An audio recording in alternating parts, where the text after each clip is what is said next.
हर हर महादेव। जय श्री राम, जय श्री कृष्ण। एक ऐसा तपस्वी जिसने रामायण जितवाई और श्री कृष्ण से युद्ध किया और श्री रामचंद्र जी को समुद्र पार कराया। आइए ऐसे व्यक्ति के बारे में जानें। भगवान श्री राम से भी मिले, भगवान श्री कृष्ण की शादी भी कराई और भगवान वामन अवतार से भी मिले। आइए जानें वो कौन हैं। उन्होंने महाभारत भी देखी, रामचरितमानस भी देखी और भगवान विष्णु के 9 अवतार भी देखे, परंतु उन्होंने कभी अपना बचपन नहीं देखा, तीनों युग देखे। आखिर ऐसा कौन व्यक्ति हो सकता है। भगवान श्री कृष्ण से आज तक कोई नहीं जीत पाया, लेकिन एक तपस्वी ऐसा भी था, लेकिन स्वयं नारायण हफ्तों तक लड़कर नहीं जीत पाए। तपस्वी की शक्ति इतनी थी कि एक मुक्के में रावण को बेहोश कर दिया, लेकिन ध्यान इतना गहर कि 2 युगों तक वह अपनी तपस्याओं में ध्यान पूर्वक लगे रहे। आखिर किस लिए? नारायण भगवान के अवतार के दर्शन करने के लिए। कैसे हो सकता है कि वह व्यक्ति तपस्वी भी हो और युद्ध भी करता हो, ब्रह्मा जी ने उस व्यक्ति को बनाया हो, भगवान शंकर ने अमृता का वरदान उस व्यक्ति को दिया हो। कथा जन्म लेती है, न सृष्टि में समय होता था। आइए इस कथा के बारे में ध्यान पूर्वक सुने। ब्रह्मा जी ने सृष्टि बनाई तो सबसे पहले अर्श बनाए थे 7, देव, दानव और गंधर्व। सबसे आखिर में बनाया एक ऐसा प्राणी व्यक्ति को मृत्यु न छू सके। ब्रह्मा जी ने उसे आशीर्वाद दिया, जब तक सृष्टि है तब तक तुम रहोगे, तुम्हें कोई युद्ध में पराकाष्ठ नहीं कर सकता। हमारा जन्म ही धर्म की रक्षा करने के लिए हुआ है और भगवान नारायण के अवतारों के दर्शन करने के लिए हुआ है। आया सतयुग।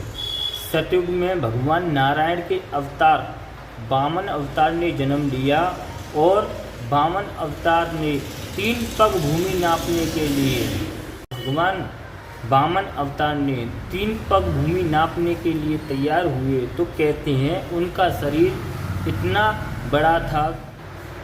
बड़ा था कि स्वर्ग से भी भगवान उनके चरणों को नहीं देख पाए। भगवान वामन अवतार का विराट रूप हो गया तो वो वहाँ पर आए। भगवान वामन अवतार के विराट रूप की एक बार नहीं 7 परिक्रमा उन्होंने कर दी। उनके चरणों को देवता भी नहीं देख पा रहे थे, उन्होंने 7 परिक्रमा कर दी। वामन अवतार ने जाते समय उस व्यक्ति से ऐसा कहा, आशीर्वाद दिया कि मैं त्रेता युग में तुम्हारा इंतजार करूंगा। तपस्वी ने 1 युग उनका इंतजार किया और जब राम और रावण की युद्ध हो रहा था तो एक मुक्के में रावण को बेहोश कर दिया। श्री राम ने एक और बात कही उस व्यक्ति से कि मैं द्वापर में आऊँगा, आप मेरा द्वापर में इंतजार करना। उस तपस्वी ने भगवान श्री राम से कहा कि हे प्रभु, मैं द्वापर युग में आपको पहचानूंगा कैसे? श्री राम ने जवाब दिया, कहा कि द्वापर युग में युद्ध के पश्चात आप जिस व्यक्ति को हरा नहीं पाओगे तो समझ लेना वह मेरा ही अवतार है। वह व्यक्ति भगवान श्री राम की बात सुनकर वह एक गुफा में चला गया और तपस्या करने लगा और तपस्या में भगवान श्री नाम का जप करने लगा और भगवान श्री नाम का जप करने के पश्चात द्वापर युग आया। महाभारत काल के पश्चात द्वापर युग आया। द्वापर युग में भगवान श्री नारायण ने श्री कृष्ण का जन्म लिया और शुरू होता है उस तपस्वी के साथ महाभारत युद्ध के दिनों के पश्चात वह युद्ध समाप्त भी नहीं हुआ। ना ही भगवान श्री कृष्ण हार मानने को तैयार थे, ना ही वो तपस्वी हार मानने को तैयार था।